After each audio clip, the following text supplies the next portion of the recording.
I'm a public school teacher.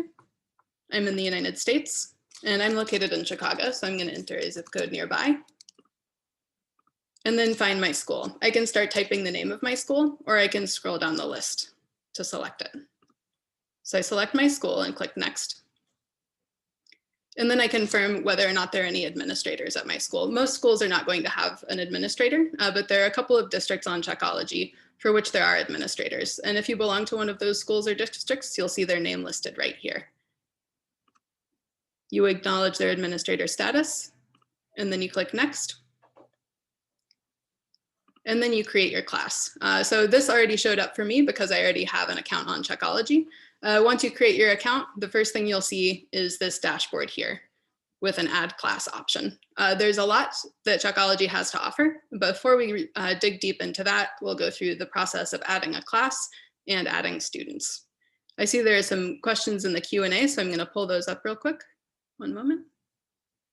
All right, nothing quite yet for the Checkology setup process. So let's dive into setting up a class. I click Add Class, and I enter the title. Let's say Section 2 Social Studies. I select my student type. And if you have any questions about why we're asking these questions, you can hover over the question mark on the top right to get a little bit more context. The main setting that you'll want to know about here in the basic class settings is the course lock. The course lock determines whether or not students are required to complete their assignments in a specific order, or they'll have access to the entire course all at once and they'll be able to jump around. I'm going to leave the course lock on so that students are required to complete their news literacy course in a specific order. There are some advanced settings that you'll want to know about here on the bottom right. Probably the most important of which is the pre-post assessment survey. The pre-post assessment survey is always left on by default, but you can turn it off if you choose. If the pre-post assessment is on, all of your students will be served a 20-question survey before they can access their Checkology course. This allows you to keep progress on how students are progressing on specific news literacy learning gains throughout their Checkology usage. After they complete the pre-assessment survey, as they complete assignments in their course, they'll sometimes answer post-assessment questions, and you'll be able to access all of that data in real time. So I'm going to leave the pre-post assessment on. You can also give your students access to contests. You can let them view the leaderboard for a little bit of a competitive aspect, and you can turn the discussion wall on or off to foster discussion about news literacy topics. We've got some topics that we've preloaded to the discussion area, but you can turn those on or off and decide to use your own as well. Jordan, I'm going to have you pause there just because we've wrapped up our first contest, but can you explain slightly, briefly about the student contest and what sort of things to expect in those and about our first one and how often we have them? For sure. Thank you, Shaylin. So this is something we've only started doing in the last couple of years. Student contests are challenges, essentially, on Checkology that are open to all students on Checkology for whom these contests are enabled. So they're like global contests if you choose to have them on.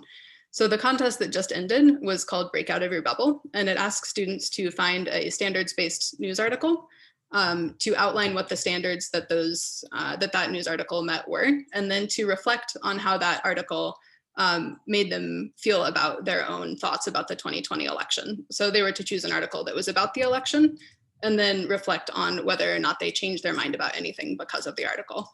For this contest, we had 50 submissions, and we recently selected a winner, and we hope to feature the winner's work on our social media channels and on our website shortly because it was pretty fantastic. So we anticipate releasing a new contest in the next month or so, and we'll probably do 3 or 4 of those per year, maybe more, depending on what the response is this year.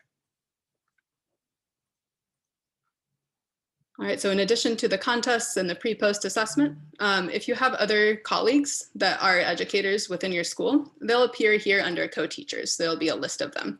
And if you select the checkbox that'll be next to their name, then that person will be a co-teacher for your class. They'll be able to evaluate your student work. They'll be able to add students and change passwords for them, do that kind of administrative work.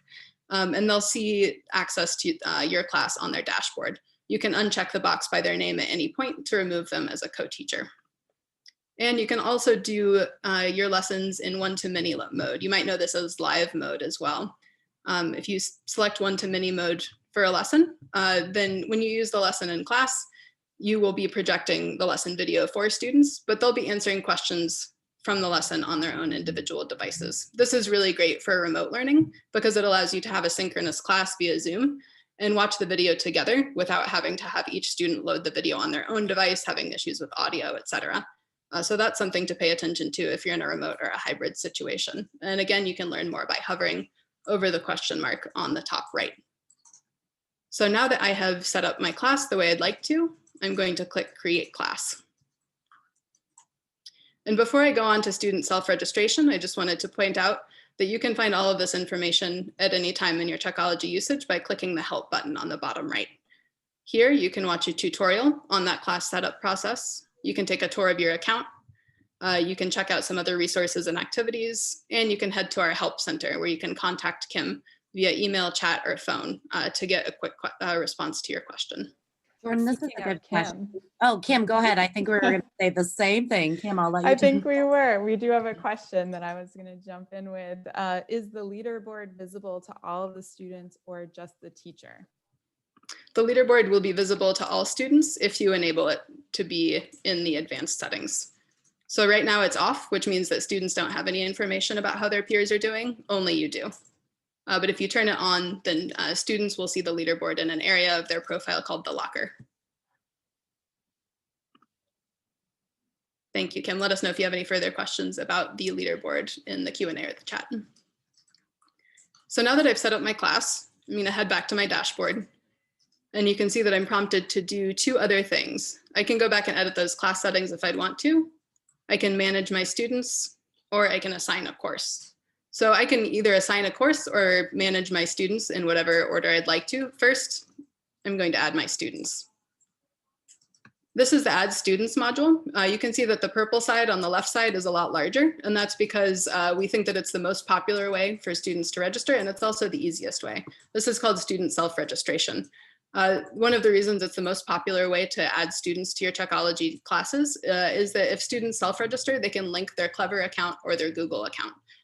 This makes it so that instead of having to remember a separate set of credentials, they can just click sign in with Google or sign in with Clever, and they won't have to remember anything else. They'll just be taken straight to their Checkology account. So to have your students self-register for your class, you click copy URL and code to clipboard, and that's all you need to do. It's copied to your clipboard now. I'll show you what this looks like when a student clicks on that link. So you'll send that link to students in an email or some other kind of message, however you communicate with them. And then when they click on the link, they'll be prompted to sign up with Google or Clever or sign up the old-fashioned way. I'm going to show you what sign up using the old-fashioned way would look like. You see that that section code is already populated, meaning they're going to be joining the class that you've created for them. And all they need to enter is a first name, a last name, and a password. I know we had a question earlier about student privacy concerns. It's important to note here that the first name does not have to be an authentic first name. It can be any sort of word that you'd like. The last name, same for that. And the email address is optional. So we really don't require any student information in order for students to use Shockology. So that's the most popular way to add students. Once they click create account, they'll just be added immediately to your class and they'll be ready to use the platform. You can also elect to batch import a list of all of your students. In order to do that, you just download a template, fill out the template, and then upload the template again. And you can manually add students one by one. This is great for cases in which you might have preloaded your roster or sent out the link to one group of students and then maybe you have a change in your roster. Instead of having to go and grab the link for them or upload them, you can just manually add them one by one and send them information about how to log in. So that is the process of adding students. Let's say I've added a whole class of students. I've already set my class settings. The final thing I need to do before my students can start using Checkology is to assign them a course. So I'm going to click this big pink button here. And here I am brought to the course module. So here you can see in gray that this is the default course, Checkology 101. This is the course that everyone using Checkology is served as the default for when they are creating their class.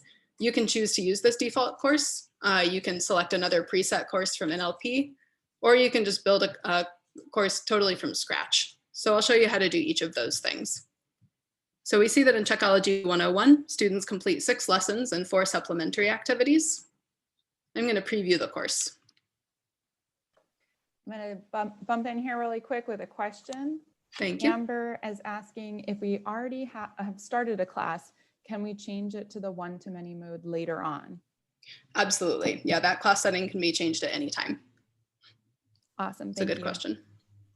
Thanks, Kim. So this is the description of the Checkology 101 default course.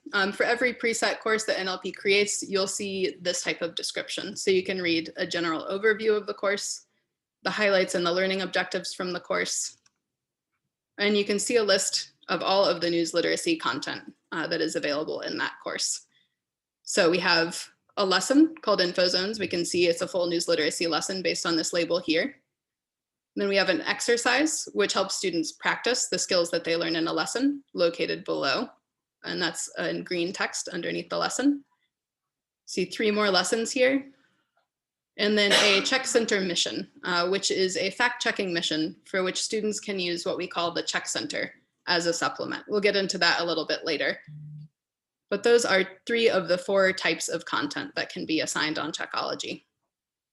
So let's say I see this list, and even though I haven't quite taken a deep dive into the class yet, I know that I want my students to do something that's a little bit more in-depth than Checkology 101. So I'm going to go back to the course module, and I'm going to click Change Course. I want to see what else is available. Then I see this pop up. I can select something from a course I've already built. I can scroll down to other NLP presets by subject or skill set. As you can see right now, there are 4 of them, and I'd like to put special focus on one that we uploaded yesterday. This is a news literacy pre-unit that was created by an educator here in Chicago. This educator created a 6-day course for students at the beginning of a civics 2-semester long course in order to help them create kind of a system for determining what's fact and what's fiction as they go throughout the semester. So if I want to know more about this preset course before I assign it, I can click that preview button. And I'm brought back again here to the course description on the left and the highlights and the learning objectives on the right-hand side. And this one's a little bit different because it's right from Scott. So we have some materials here that Scott created himself that are linked. And this would be a great way for you to take something directly from another educator and have kind of a pre-packaged course. And then at the bottom again, I can see all of the content that is available in the course. And I can preview any of these pieces of content. So I'll show you what a lesson looks like real quick. This one is called What is News? What is News is one of the foundational lessons from Checkology. It helps students determine what is newsworthy and what determines newsworthiness. So the subject matter expert, who is a journalist here at the Chicago Tribune, takes students through what we call the Big 4. It's the extent to which something is timely, unique, interesting, and important. And then at the end of the lesson, students make those determinations on their own with activities we call News Judge. So students read or watch a news story, and then they rank it based on how timely, unique, interesting, and important it is, and then they explain their choices. When they click next, they get some kind of feedback. So in general, this is the format that a lesson follows. A subject matter expert takes students through a topic, and then students practice using exercises that are built out in Checkology. Jordan, I'm going to jump in really quick with a request. Can you head back to the dashboard and show us once again how to get to that preset course list? Absolutely. Great question. Thank you. So I'm here in my class tile. I click Assign Course. And that's going to say View/Edit Course once you've already assigned something. But For sure. You'll be able to jump in there around the same spot. Yeah, I'll go back into this once we've assigned a course and talk about editing a course. That's a good point. Thank you. Perfect. Thanks. So once I've clicked Assign Course, I click Change Course under the default, and then I get a preset by subject or skill set. So let's say I've decided that the COVID-19 preset, which I will preview right now, is the one that most closely fits my learning objectives particular class. But I'd like to make a couple of changes. So what I'm going to do is click Customize this course on the top right. I'm going to give this a new name.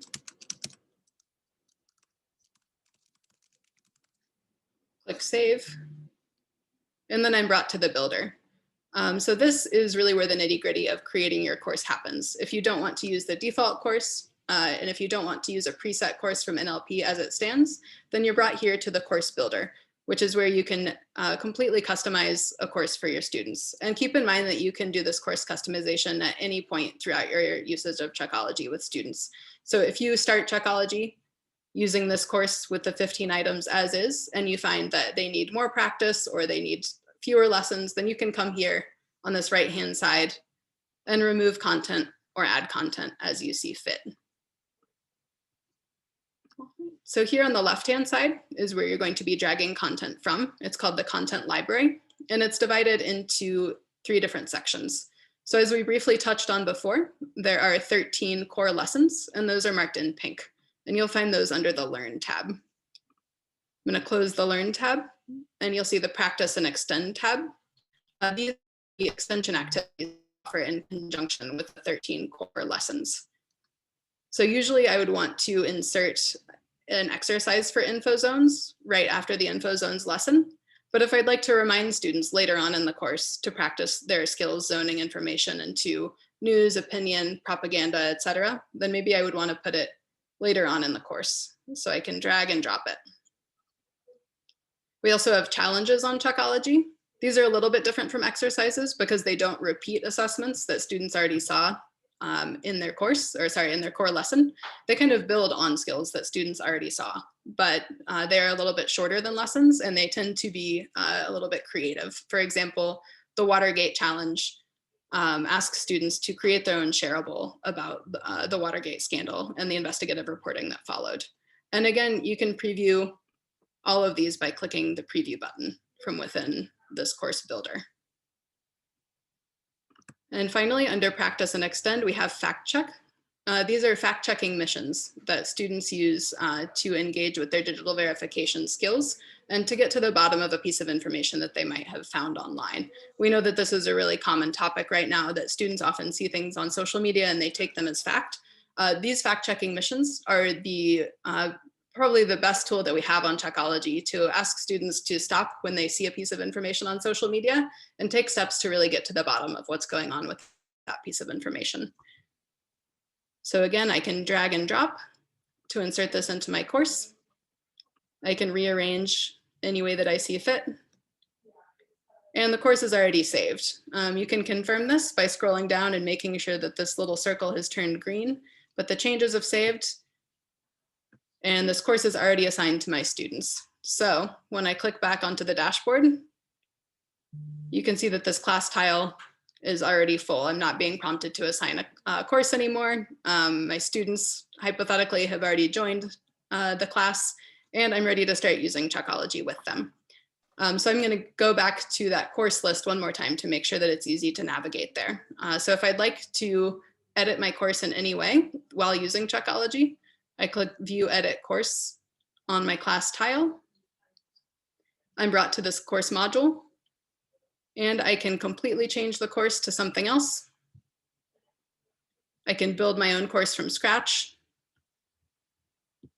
Sorry, getting to that close button. I'll click back on the dashboard. Yeah, I can change the course, I can totally customize the course, or I can preview the course again. If I click here on the bottom right, there's an Up Next button. This allows me to see the course exactly as my students do. This is pretty much just what a student account looks like. So I'll be able to see that the first assignment in their course is the Info Zones lesson. The second one is the First Amendment, etc. And I can preview all of these lessons and assignments by clicking Start. So I have a couple of questions related to the courses. The first one is there a good way to see the age or grade level intended for each lesson? That is a great question. Thank you for bringing that up.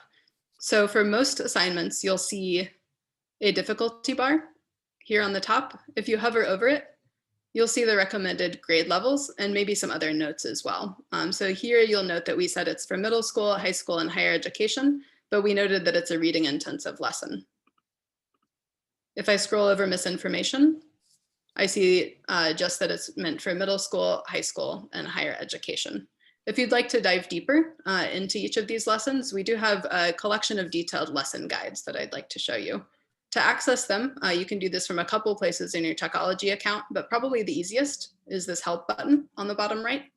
So I click help, and then I click lesson guides. This will open in a new tab for you. And you'll see a list of comprehensive lesson guides for each of the core 13 lessons. I'm going to open the lesson guide for misinformation and show you around a little bit. So you'll have a one-sentence overview of what the lesson is about, a link to preview the lesson, a basic overview. This is where you'll get a lot of information that'll help you prepare to use the lesson in class. You can see the estimated student time on platform, the number of assessments in the lesson. You can see what types they are as well. Standards alignments, essential questions, and learning objectives. If I want to dig a little bit deeper than this, I can click into the full lesson guide. And this is essentially a version of the lesson that doesn't contain any video. Here you'll see all of the text that the subject matter expert for each lesson is saying. So you'll basically see a transcript of all of the lesson videos. You'll see information from the word wall and assessments. So if you have a student who perhaps doesn't have access to streaming video, but they need to keep up with what's going on in Checkology, you can also use these full lesson guides to copy and paste that information for them so they can still learn about news literacy without having access to streaming video.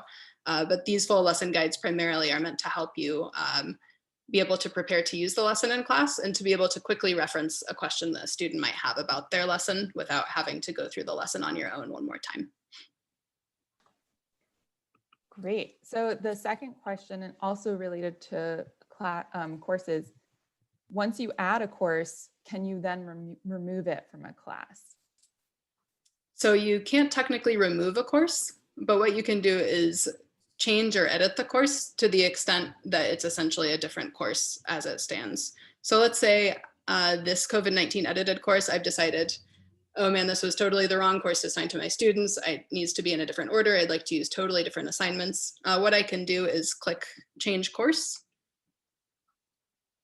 And I can select one of these presets, or I can click build my own course. I'll have to give it another name, say course take 2. Can you explain why it's asking you to give it a new name there? For sure. So on Checkology, whenever you create a course, it just needs to have a name so that you'll be able to reference it as a custom course in the future. So every time you create any sort of new course on Checkology, it's basically saving that course sequence to your profile so that you'll be able to access it later if needed. But that name itself is really just for your reference. Your students won't have access to the name of your course.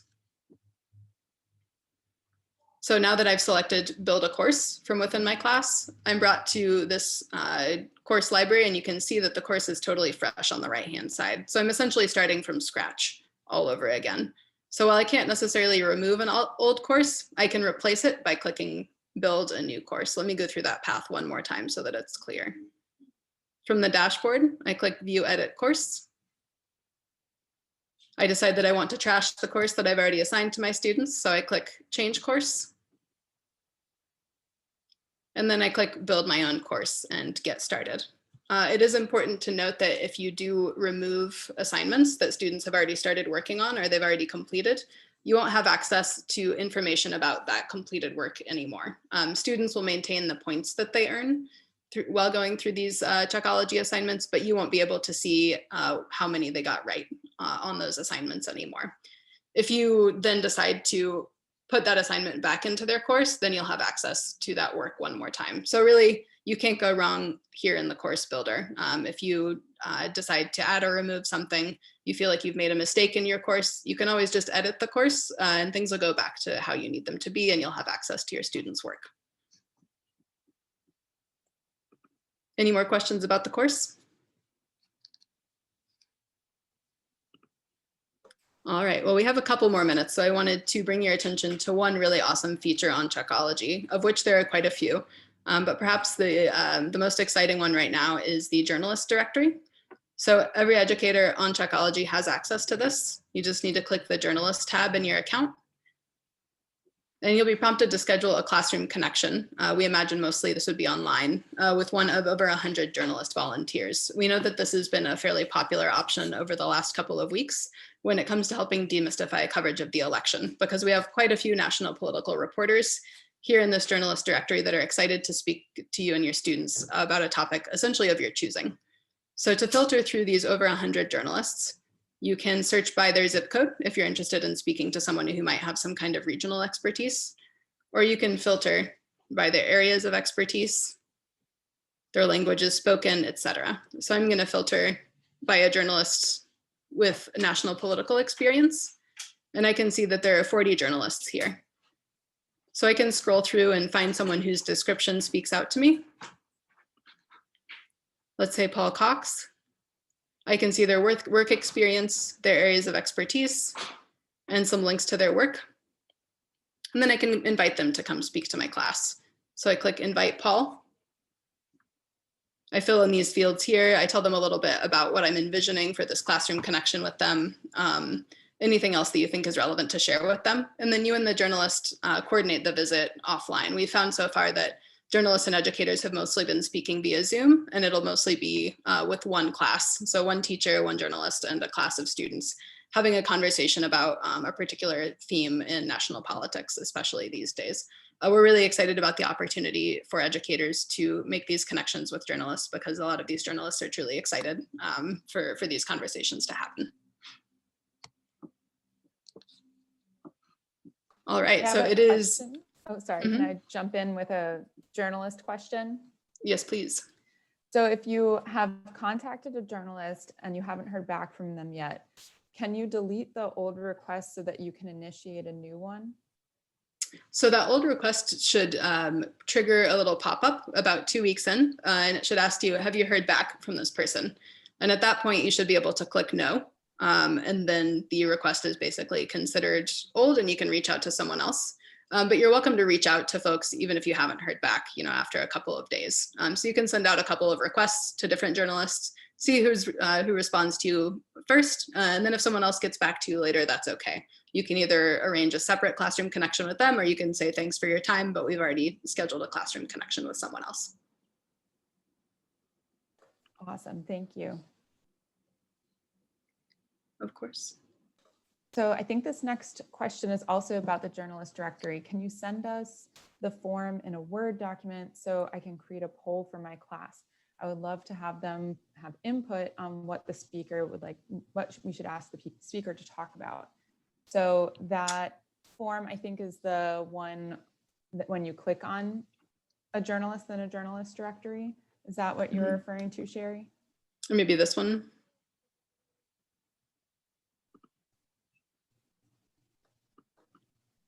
Looks like the topic form. Topic form. Yep. Yeah, okay, we can for sure do that. I can make that available if you want to send contact info. We can make sure to get that in Word doc form for you. Great, thank you. Amber, it looks like you were given a message that you couldn't have more than one going at once. Oh, sorry about that. I'm going to make note of that and look into that now. At the very least, we should be able to clear that out for you so that you can get another one out. Thank you for letting us know. All right, any other questions for us about Checkology in general? So we have a question about the credit reference. What did we say about the one credit reference? So I think that this is just a transition for us because we actually are getting rid of the credit system that we once had for journalists. So maybe just clarifying that. I'll be updating our Help Center article to make sure that there's no more references to credits. But Jordan, do you want to talk a little bit about that? Absolutely. So when we first started the journalist directory, we made it so that an educator could only reach out to 2 journalists per class. This is because we wanted to make sure that there weren't too many demands on journalist time in the directory. We found that that hasn't been totally necessary. We don't necessarily have our journalists being overloaded by requests, so we're removing that credit system. But if you see any language in the directory about those credits, go ahead and disregard that. If you run into any trouble being able to contact people that you need to contact, please let us know by contacting us in the Help Center. And I'll show you how to get to the Help Center right now. So on the bottom right of your profile, click the Help button, and then click Help Center /contact us. And you can get in touch with Kim by clicking the Submit a Request button on the top, or when the Help button appears here on the bottom, I can type in journalist, see if any of those articles answer my question, and then if they don't, click Contact Us. So you can call Kim or leave a message here, and we'll get back to you as soon as possible. All right, I'm ready for more Checkology questions. What do you have for me?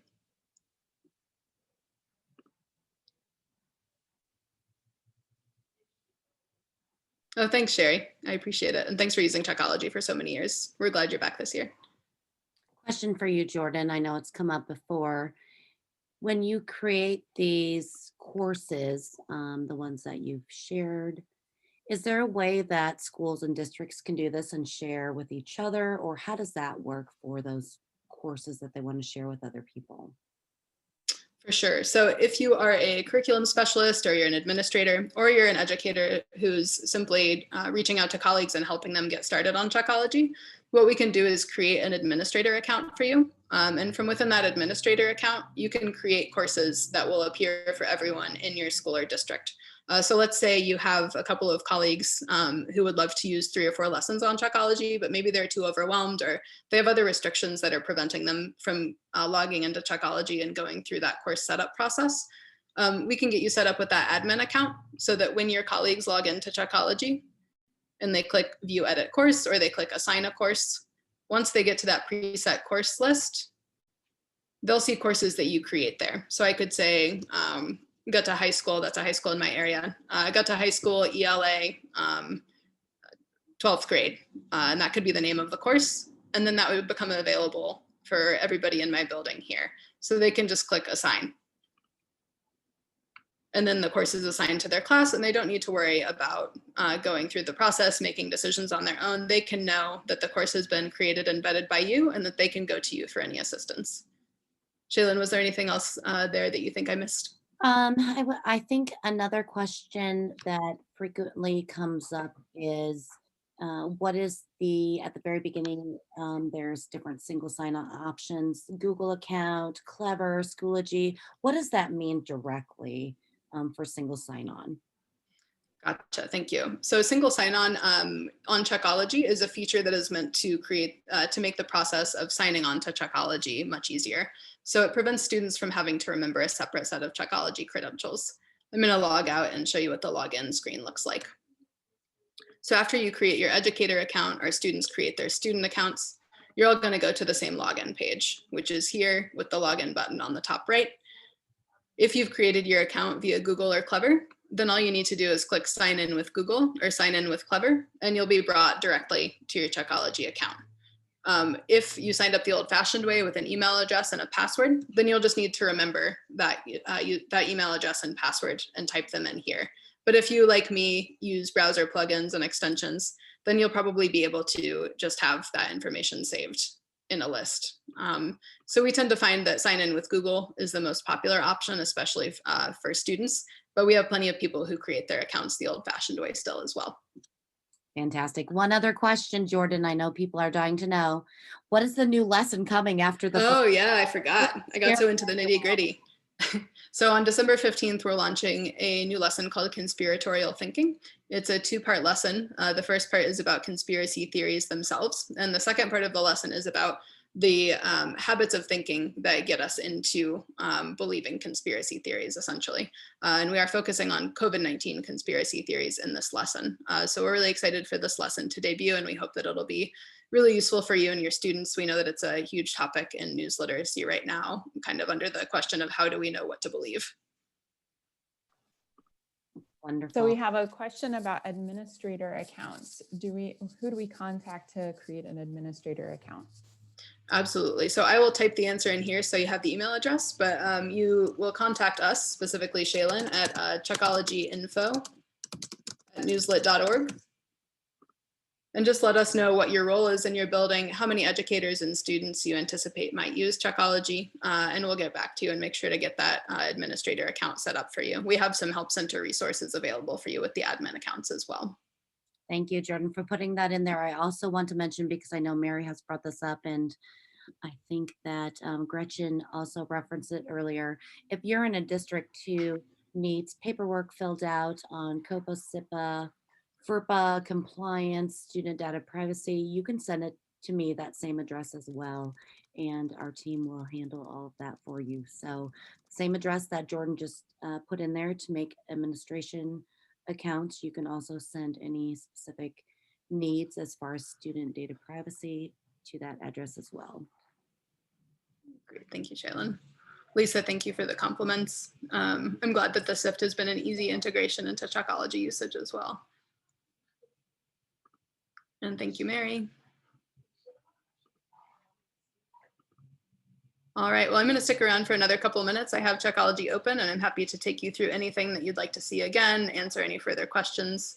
Again, that help center for Checkology is at checkology.zendesk.com, and we're excited to answer whatever questions you have or provide you with further resources to make Checkology implementation a little bit easier for you and your colleagues. We're happy to make Google Docs or any supplemental resources that you can distribute throughout the building to get onboarding a little bit simpler and easier for you and your colleagues. Yeah, Lisa says, I forgot about the Facebook group. Yeah, we do have a Facebook group called the NLP Checkology platform. We'll put that in today's handout. Here in a couple of months, we will be transitioning to something new and exciting, which is an educator network. So keep your eyes peeled for more information on our educator network. We'll have a lot more robust forum capabilities, the ability to speak with one another about news literacy and talk about advocacy, another thing we're super excited about at NLP.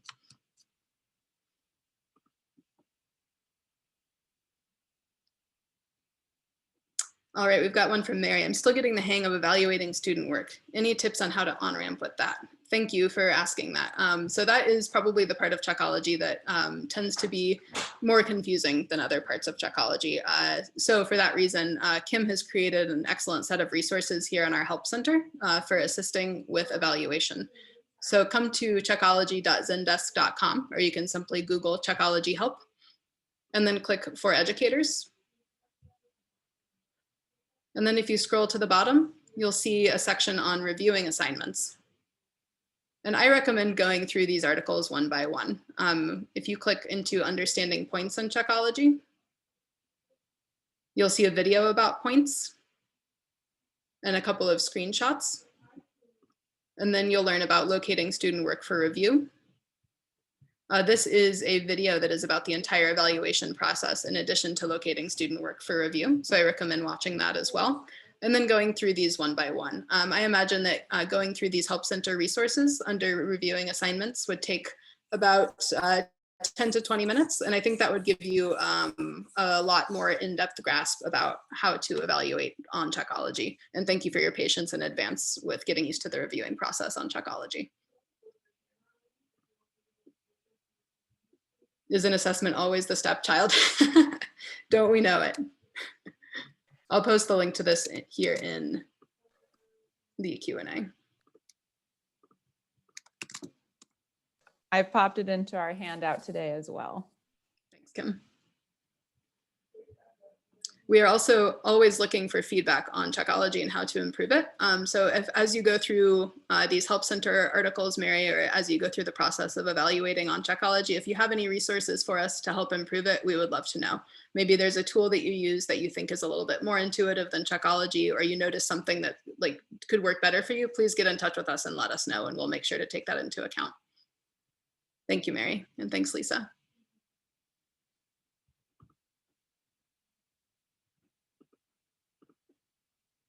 All right, ready for anything else that comes up?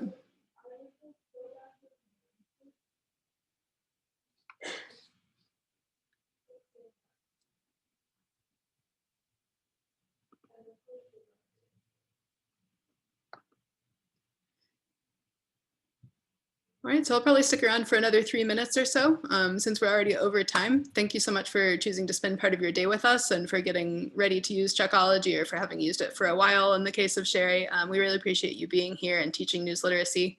And just let us know if anything else comes up by mentioning it now here in the Q&A or contacting us in that Help Center. Thank you so much for spending time with us today. Thank you, Jennifer. Mary says, I'm eager to share this recording with my 10 colleagues, so I'll keep an eye out for an email with the link. Yes. If we don't send out an email to the entire group of registrants, then Mary will make sure to at least get the recording to you. Thank you. Thank you all for joining. And yes, Jordan, you are correct. I don't know if you saw it in the chat, but Mary was my reminder to push record. So it's right when you're speaking. But if you do need any of the intro part, you can always reach out to Kim, as she put in the chat, and she will share any information that was lost at the beginning of the intro. But all the good stuff, Thanks, Shayla. in-app demoing is on this recording. Thank you all for joining us. Any further questions?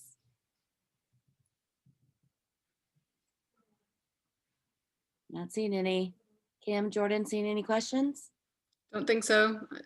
All right, I appreciate it, everybody. Bye. Have a good night. Thank you. Thank you all for attending. Have a great